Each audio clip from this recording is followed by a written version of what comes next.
Yeah, we're still in Chautauqua because we wanted to stay here. And I will tell you, Marty, if you look at me right now, hold on one second. I want to show you what's going on over there in a bit. But we switched to the handheld microphone, and that is because when we were sitting in the truck, we noticed things were picking up a little bit. The truck was moving just a tad. It's slowed down since we've gotten out just because of the luck of TV news, and that's just the way that it works. But there was some gusting wind out here. I got to show you this. Over here, Matt was going to cheat over there and show it to you.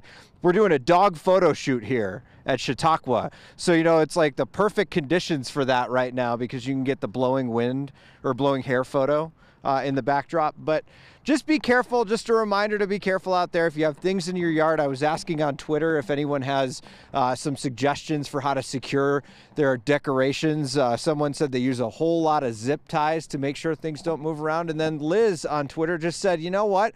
Whatever blows into your yard becomes a perfect holiday decoration for you, Amelia. I mean, right? That's perfect. I mean, why not? Hey, if it's just going to blow on over, maybe just put a tag on some of those inflatables too. Maybe like a dog tag. If lost, return to. Yeah. All right. Thanks so much, Steve.